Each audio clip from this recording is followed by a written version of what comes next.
औज़ुबिल्लाहि मिनश्शैतानिर्रजीम बिस्मिल्लाहिर्रहमानिर्रहीम अल्लाहुम्मा कुल्ली वलीकल हुज्जत इब्निल हसन सलावातुका अलैहि वला आबाइही फ़ी हाज़िहि स्साअ व फ़ी कुल्ली साअ वलिय्यन व हाफ़िज़न व क़ाइदन व नासिरन व दलीलन व आइनन व हत्ता तुस्किनहु अर्ज़का तौअन व तुमत्तिअहु फ़ीहा तवीला। अस्सलाम वालेकुम सामीन, हमारे चैनल ज़िक्र उला में खुश आमदीद। मैं आज आपके सामने इल्लामा लाजपाल हुसैन की तसनीफ़ शराब तहूर से इक़्तिबास पेश कर रही हूँ, जिसका बुनियादी मकसद आपकी खिदमत में ऐसा इल्म पेश करना है जिससे लोगों में ऐसा शऊर बेदार हो कि जिससे शयातीन की चालों, हरबों और गुमराहकुन ख़यालात से बचा जाए। अगर आप इस किताब का मुकम्मल मुताला करना चाहते हैं तो इस किताब की PDF को हमारी वेबसाइट www.idarakhatamulauliya.com से फ्री डाउनलोड कर सकते हैं। तलब आला क्या है? मौत से कबल बेहतरीन पाना क्या है? अल्लाह की निगाह में साहिब इज़्ज़त कौन है? इंसान का दुनिया में सबसे बड़ा इम्तिहान क्या है? तलब आला क्या है? इस कायनात में सबसे अच्छी तलब क्या है? दुनिया वालों के लिए तलब दुनिया है और हसूल दुनिया। हज़ारों ख्वाहिशें अगर पूरी भी हो जाएं तब भी दुनिया कम पड़ती नज़र आती है, क्योंकि शैतान नफ्स के अंदर ख्वाहिशात का अंबार लगा देता है।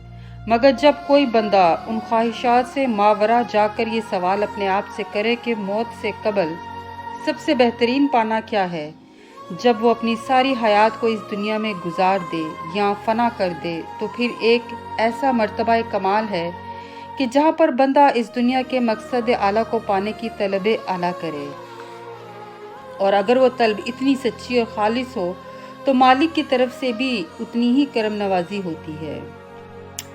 तालिब कुर्ब इलाही वही है जो पल भर में दुनिया से बेनियाज हो जाए, क्योंकि नूर अव्वल की नज़र इरफानी जब सच्चे तालिब को परख लेती है तो फिर उसको दुनिया से बेनियाज करके अपनी ही ज़ाते नूरानिया का शऊर अता करके आरिफ बना देती है। इसीलिए कुरान मुक़द्दस में अल्लाह ताला इरशाद फरमाता है सूरह 3 की आयत 3 में कि हाज़ल बलदिल अमीन, यानी एक अमन वाला शहर जो इसमें दाखिल हुआ वो अमान पा गया। सवाल ये पैदा होता है कि क्या ये सिर्फ एक खारजी और ज़ाहरी शहर का नाम है? तो फिर सारी दुनिया के साहिबान ईमान इसमें दाखिल होते और अमान पाते, या इसकी कोई मानवी हकीकत भी है? क्योंकि इससे पहले मर्तबा रियाज़ात नफ्स, जिसमें इंसान हर वक्त अल्लाह के सबसे बड़े दुश्मन और अदुए मुबीन शैतान मलऊन से लड़ता रहता है। बेहतरीन तालिब कुर्ब विलायत वो है कि जब मालिक उसको देख ले कि अब इसका नफ्स इस्तकामत के साथ सिरात मुस्तकीम पर कायम हो चुका है, फिर उसको एक निगाह से हक़ की तजल्लियात की मार्फत अता कर देता है, क्योंकि अल्लाह की निगाह में साहिब इज़्ज़त सिर्फ वही है जो मर्तबा तक़वा पर फाइज है। इसीलिए हकीकी तक़वा का इन्हसार हर ज़माने के इमाम की मारिफत के साथ लाजिम है, क्योंकि मारिफत या इरफान की अता तब तक नहीं होती जब तक तालिब की नीयत खालिस न हो, और खालिस नीयत ही इंसान को मुत्तकी बनाती है। इसीलिए नीयत खालिस को अगर समझना है तो मासूम के इस फरमान से समझ लें कि जिसमें आपने फरमाया, जिसने अल्लाह को पाया उसने क्या खोया, और जिसने तुझे खो दिया उसने क्या पाया। इंसान को इस दुनिया में जो सबसे बड़ा इम्तिहान दिया गया है वो किस बात का है?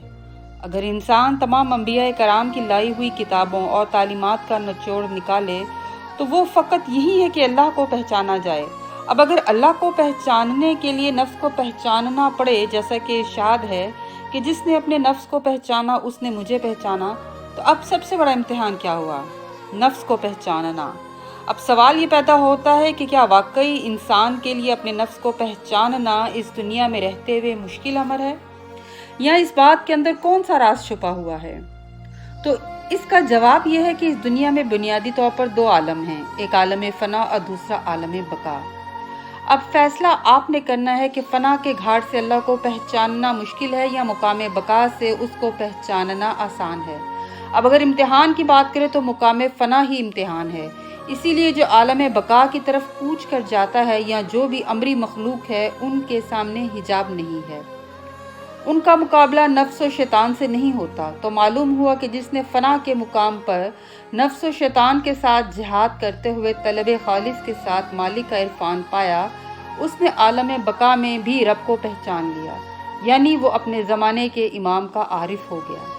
اسی لیے ایسے خوش نصیب منتخب روزگار ولایت افراد ہر زمانے میں ہمیشہ کم ہی رہے ہیں، کیونکہ مولا علی علیہ السلام کے تمام شیعان و موالیان میں سے سلمان و ابو ذر کے مرتبے پر ہر کوئی فائز نہیں ہوا، اس لیے کہ زہد و تقویٰ کا جو مرتبہ ان کو حاصل تھا وہ کسی اور کے حصے میں نہیں آیا۔